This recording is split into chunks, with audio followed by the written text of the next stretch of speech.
Yan, magandang umaga mga boss, mga idol, mga kabalons. So nandito po tayo mga idol sa may mismong tabing dagat. Dito po ito sa may Matinggain at dito po tayo ngayon sa may barangay Balanga. So mayroon po dito nga dalawang lancha mga idol na naka-dock. So ito palang lugar na ito ay ginagawang shipyard, no? Mga barko na kinakatay. Ayan mga idol, ang laki ng butas. So matagal din po ako bago nakapunta ulit dito mga idol. Siguro mga ilang buwan din bago nakapasyal dito sa may tabing dagat. At napakaganda mga idol ng dagat. Napaka kalmado po ang ating panahon.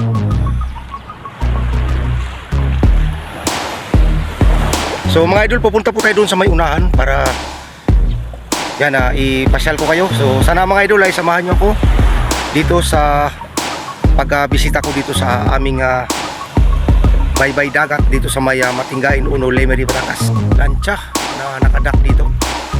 At ito mga idol ay kinakatay o inaayos yata ito. Ayun, ang laki ng uka. So bali tatlo ito mga idol. Itong isa, pangalawa, at yun yung pangatlo.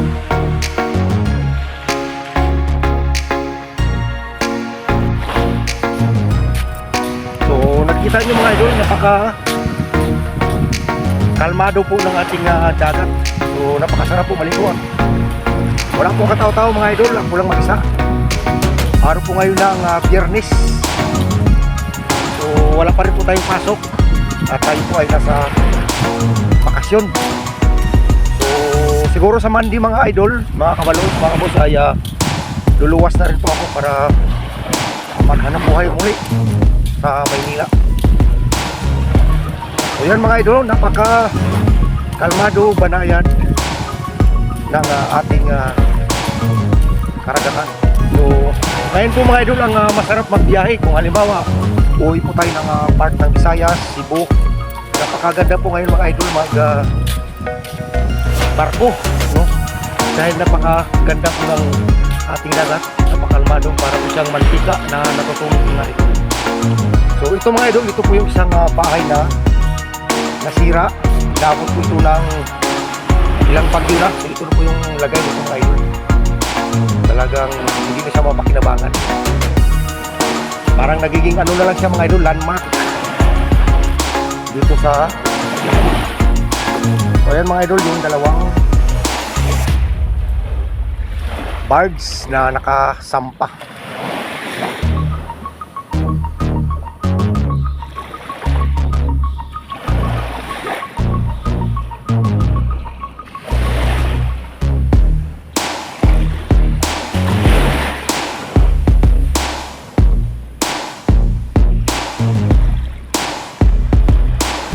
Pala ng ilisi ng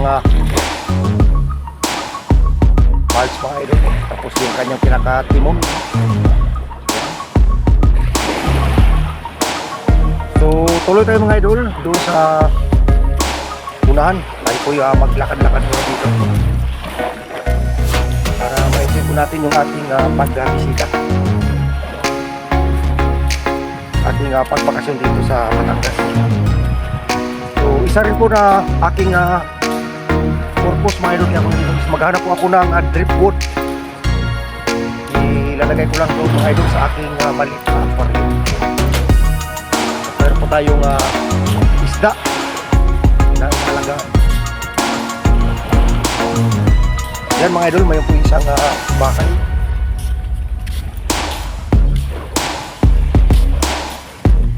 Sarap po dito mga idol, mag-bike-bike. Yan, maglakad-lakad. Napakagandang lugar po para mag-ehersisyo. So mamaya mga idol, doon na po ako dadaan sa may Nunong Kasto. Doon na po ang aking labas pauwi. So hindi na po ako babalik dito. So ayan mga idol, pakita ko muna ninyo yung dalawang barge na nakasampak.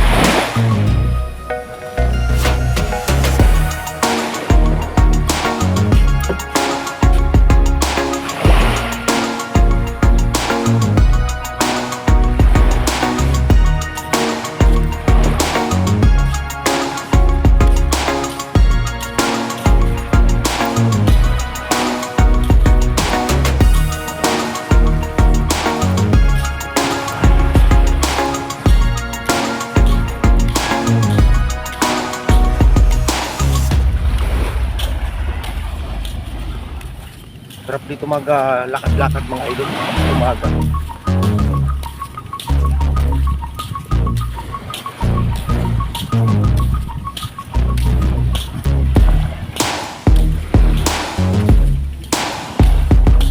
Napaka-pino po yung ating buhangin.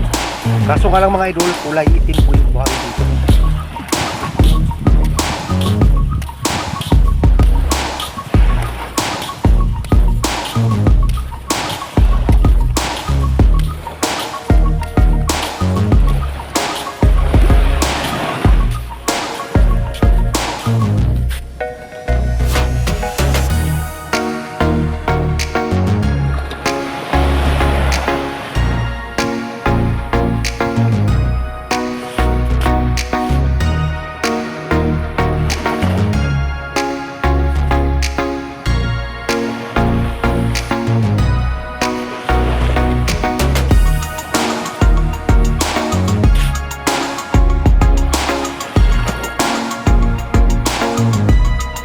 Pupunta po tayo doon mga idol sa may bandang unahan.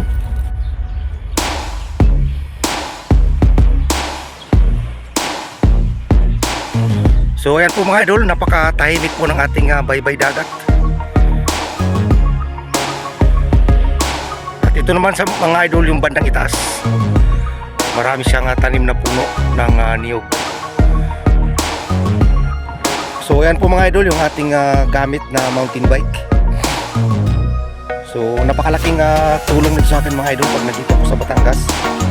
Pag pupunta ko dito sa may tabing dagat, yan ang gamit ko. Tapos pag namalingki po ako, yan pinapadya ko na lang para ma-exercise din tayo. Kaya napakalaking tulong nito mga idol para sa akin. Yan po mga idol, mayroon pong tawag lang ito isa kakag. So gumagamit sila ng lambat sa pangingisda. So yan po mga idol yung isa po itong beach resort mga idol. So wala po masyadong tao, pero sigurado ako mga idol ngayong darating na April, yung summer, punong-puno ito at saka napakalinis mga idol. Pero pinaghandaan po ng may-ari.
Mula nung bumagyo dito mga idol, lumapas yung tabing dagat.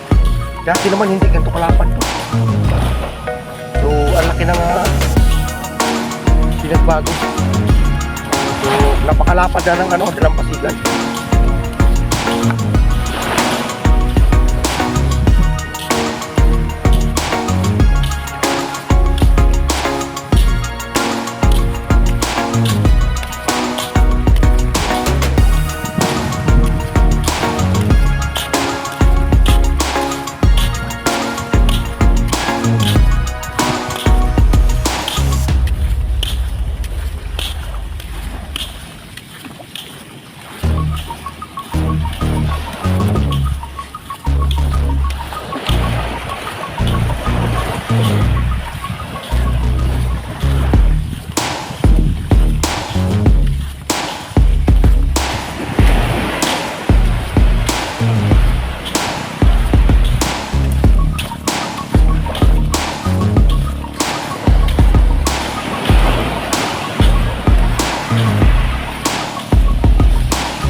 yan po mga idol, napakalawak po talaga ng nangyari dito mga idol.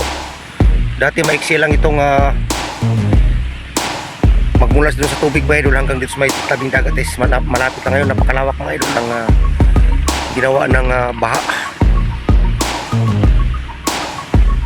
Yan, galing po tayo doon mga idol sa dalawang barge. At narito na po tayo ngayon sa may Nunong Casto at tayo ay pauwi na rin naman. So naghahanap lang ko mga idol ng isang tripod o kahoy mga idol na hindi siya nabubulok sa loob ng tubig at ilagay ko po sa aking aquarium.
Yan mga idol, bali pauwi na ako.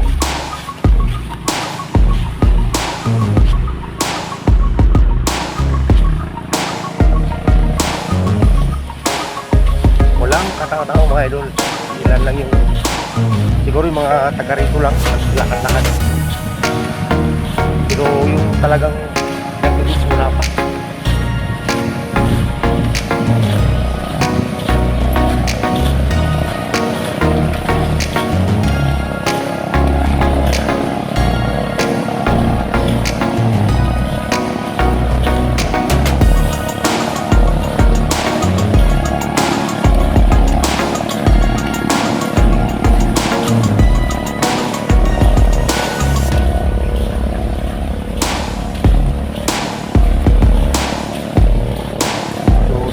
Idol, makikiraan.